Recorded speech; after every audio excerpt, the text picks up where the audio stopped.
Hey everyone, I am back again. I told you I'd be back sooner this time.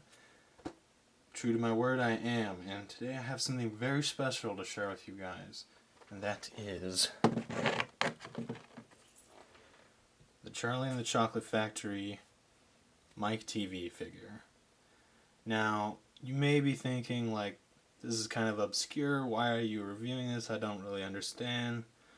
Well, let me take you back to 2004, 2005. Can't remember exactly what year the movie came out. In fact, I'll look it up right now. 2005, so back in 2005, this movie had just come out.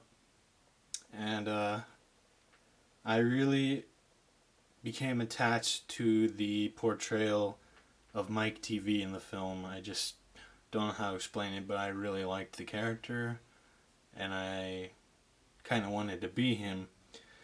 Now, there was a toy line for this movie, and as soon as I found out about that, I wanted the Mike Teavee figure. I would always see it pictured on the back of the boxes of the figures that I could find, but I never could find him. No matter how hard I looked, no matter how many times I checked, no matter how many stores I checked, I could never find Mike Teavee. The only figures I ever found were Charlie Bucket and Willy Wonka. Those were the only two I ever saw. And then I think there was, I do own it now. I have the Willy Wonka and Oompa Loompas multi-pack that was released too. But this figure, I never saw it. Never saw Veruca Salt, Augustus Gloop, or Violet Beauregarde either. So I thought that was very strange, so I decided to go on the company's website, which was Funrise Toys. And I emailed them and I said, I can't find this figure anywhere. What's going on? And they emailed me back and they said, it hasn't been released yet, but you can expect to find it in stores in Q1 or Q2 of 2006. So I said, okay, that's good news. I'll wait for it. So I did. I waited for it. Time came, never showed up. I was very upset about it, and I just did what you have to do. I moved on, I kind of forgot about it for a long time. Then about, I want to say 4 years later, 4 or 5, maybe around 2012, I got back into figure collecting again, a bit more hardcore, and I thought back to this figure that I had never been able to find it, and I decided to look it up, because there was a lot more resources on the internet about that sort of thing by that time, and I was also older mentally and able to use them and look for that sort of thing. So I looked it up, and sure enough, I find information on this figure, and it turns out it was never released publicly. Violet Beauregarde, Veruca Salt, and Augustus Gloop never were released either. Very interesting. Never released. So I was like, well, that's very strange. And then I did some more researching, and it turns out that some people were able to get their hands on these figures, the 4 that were unreleased. And you could find them on eBay, but they were very hard to find. The listings were very few and far between, and when you did find them, they would go for ridiculous, exorbitant prices. And a lot of times, when I would find them, they would be only on eBay in other countries, like eBay UK or eBay Australia, and they couldn't ship to the US. And I didn't have, although I had friends abroad, I didn't have anyone that was able to buy it for me at that ridiculous price, then pay for it to ship it to me. Tack on that international shipping that I have to pay for them to ship it to me. It would just be ridiculous. So I kind of put it on a list in my Holy Grails list in a notepad, and I said one day I'll get it, maybe when I have the money I'll figure it out.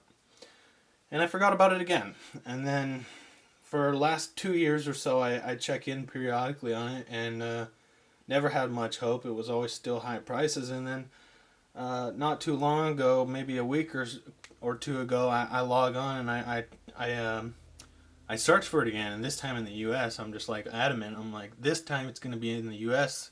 I'm not doing this international stuff. And I find a listing for it I find it in the US, and not only is it in the US, but it's only $30. $30. So you best believe that I clicked that buy it now button faster than you can say Nerf herder. So I did that, and it came in, and now here it is. Here I have it. What is it? 14 years later only. I waited 14 years for this figure, for this holy grail of mine. So now here in 2019, almost 2020, I am finally reviewing this figure.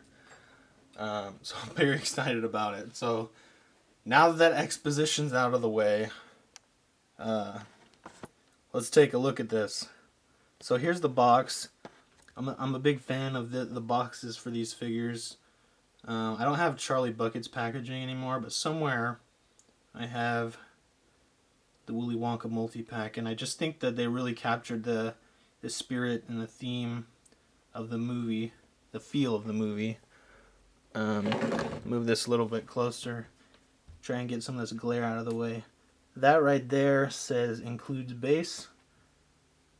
But yeah, it's simple, but it's effective. Funny enough, I've never heard of Funrise Toys ever doing anything ever again, so that's interesting. So here's the back. Collect all the Charlie and the Chocolate Factory figures. Like I said, we got the Oompa Loompas. Okay, they were released. I forgot that they were an individual. I personally never got that or that by itself. I got them in a multi-pack, which was released, but although apparently harder to find. But there's Augustus Gloop. Father Beauregard, never released. Veruca, Charlie Bucket. And they all come with their own little bases with cool parts of the chocolate room.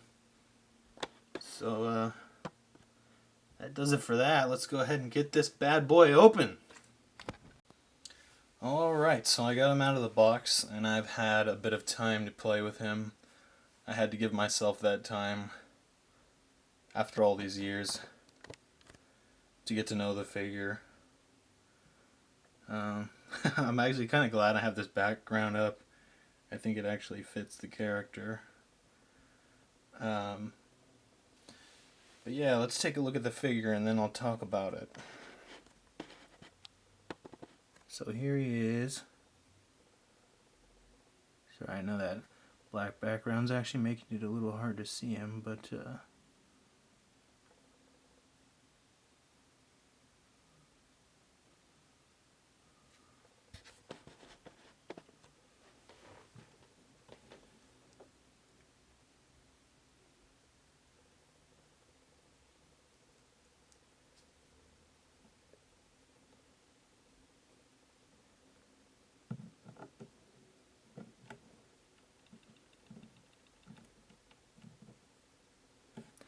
alright, so there's a look at him.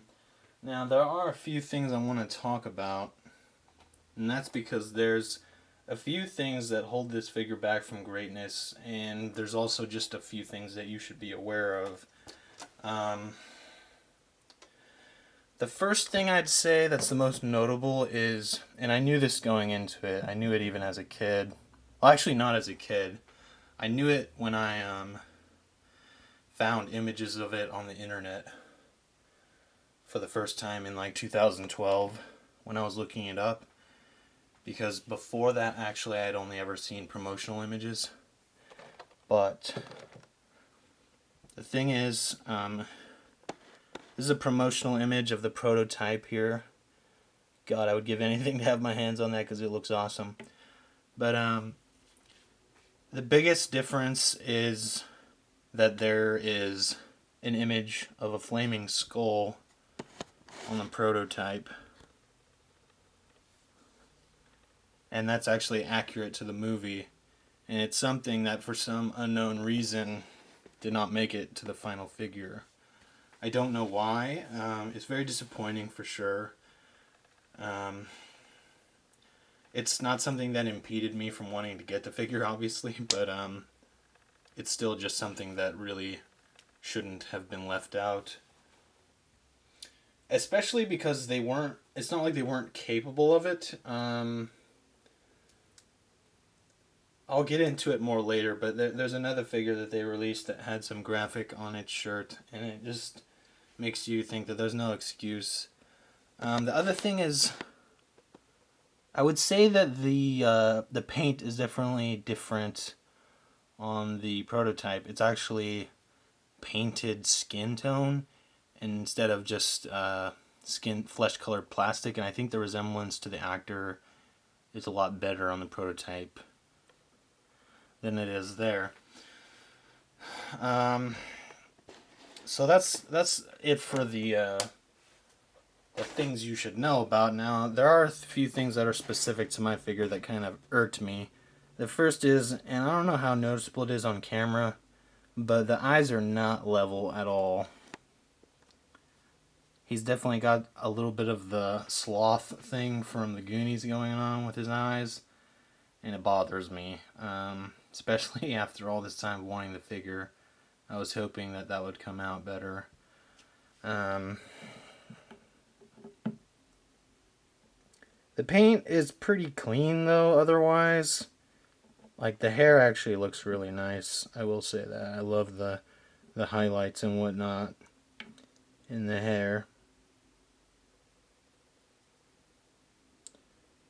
But yeah, that eye thing really bothers me. There's a little bit of slop on the neck there. And then something that's on my figure that probably won't be on yours if you ever get your hands on this is there's like literally a piece of paint missing here. It's almost like something got chipped off. I really don't know why. Very irritating. But yeah. Nothing else really aside from that. But yeah, let's get into the articulation. So for articulation, this dude has pretty basic articulation, but let's see. He does swivel at the head, and actually I had to heat this up with hot water really intensely to get this to move, and it still wouldn't move, and I actually ended up having to pop it out of its socket and then pop it back in to get it to move. Now it moves freely, thank God, but yeah, that was pretty frustrating. He moves 360 at the shoulders. He has a hinge at the elbows, and it is 90 degrees, so that's good. No out and in or anything like that. No wrist articulation, which is actually really disappointing. This is actually very similar to the Mattel Dueling Club figure line from Harry Potter in terms of the articulation. There's a waist swivel, which I actually do appreciate that a lot, and it's hidden very well by the shirt here, which is actually kind of pliable a little bit, not too much. I wish it was more so, but there is some pliability to it. The legs move forward and backwards. It's hindered by the shirt a little bit. I think it could probably go more up if the shirt wasn't there, but it's a good range of motion. You could still, well, it's more on the backswing that it's hindered, and that's because you've got that butt design where it doesn't allow it to go back further. So in terms of, like, this is where it is normally, and that's how far it can go back. So you can kind of get a running position if you wanted to, like, put him where he does that, like, epic Assassin's Creed parkour run to the Wonka Vision thing, but not the best. And then, of course, he does have hinge at the knee, and this is actually disappointing. He doesn't bend that far at the knee at all. It's like maybe 45 degrees. Definitely disappointing. There's no foot articulation whatsoever. So the only thing that really disappointed me about his articulation was his lack of wrist articulation. For a figure like this of a kid, I don't expect too much, but wrist would have been nice. Now for accessories, the only thing he comes with is a display base, which is here. And it actually came in two pieces. this piece in the base, and this is actually made out of a really like heavy duty plastic. It's like definitely got some weight to it. This is very like lightweight, so it's interesting. But he has one hole in his foot, which allows him to plug into the base.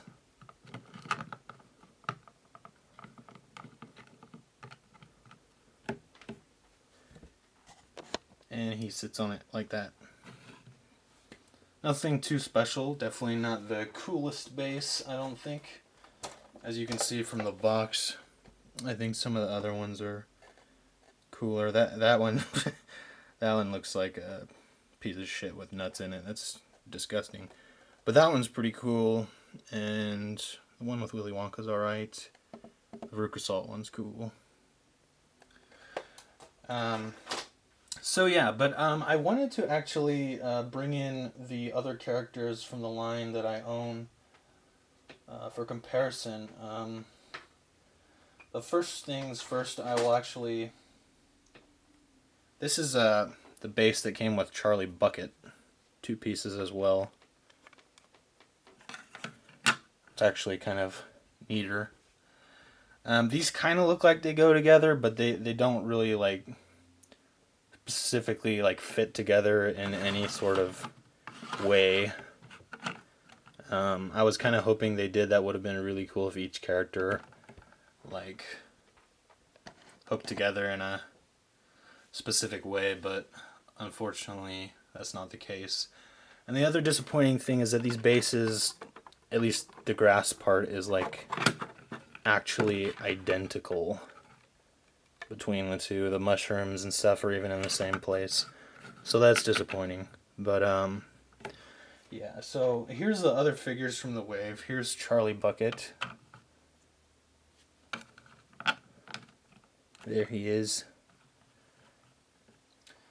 And here's Willy Wonka. Put him back here. And then I've got the Oompa Loompas. And like I said earlier, I do not have the base for the Oompa Loompas or Willy Wonka because they came in a limited edition or limited quantity multi-pack that was released though. So I'm going to actually take these off the base to compare for size. Okay. They're about the same size. The Oompa Loompas don't stand for shit. Okay, never mind, that one does. And there's Willy Wonka, who's actually probably like the best figure of the wave. He's actually like pretty impressive. But they're about the same height, so that works.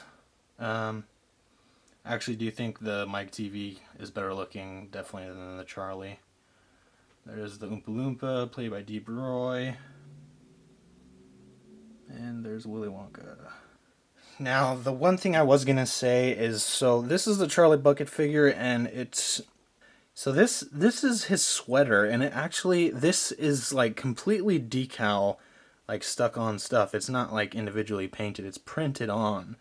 And it actually looks really nice, and so that's why I was saying I don't really understand why the skull was left out on Mike's sweater or t-shirt, because they clearly used that technology to bring Charlie's sweater to life, so I just don't really understand it. Okay, so here we have Mike Teavee next to a pretty standard suited body Marvel Legends figure. This is Luis from Ant-Man and the Wasp. And you can see, looks pretty, you know, like it fits in with Marvel Legends, so I think that's good. Here's Mysterio for another size comparison, and then I also wanted to bring in the Dueling Club Harry Potter figure that I mentioned earlier. That has the similar articulation, though a little bit better. So this is from Chamber of Secrets. Harry Potter's about 12 years old in that movie. No, he is 12 years old. And I don't remember, there was no like exact age given for the kids in Charlie and the Chocolate Factory, but I do believe they were about like 10 years old. So it does make sense that there would be a height difference. So these figures do fit in pretty well with Marvel Legends. Here's Luis again. Like, he's basically the same height as Willy Wonka. I would say that this figure is like, would make a good civilian figure, like a child if you needed one. And I would recommend that, if not for the fact that this figure is so hard to find still. And there are Charlie and the Chocolate Factory fans around the world who would probably really like to have this figure. So I really cannot ethically condone seeking out this figure for that purpose. If you want that, just buy the Charlie figure. He is like very easy to find. If you want a civilian child, just use him. So yeah, that concludes this review of this figure that I've waited for so long for. I hope you enjoyed this review. I'd say I give this figure... Well, I don't really feel like rating it, but I'd say I like the figure. I don't know that I love it, but I like it. And I think it's a good figure. Could have been better, but I think it's good. Happy to have it finally, and yeah. So that does it for this review, guys. Thanks for watching so much. Please give this a thumbs up if you liked it, and subscribe to my channel if you like my videos, and until next time.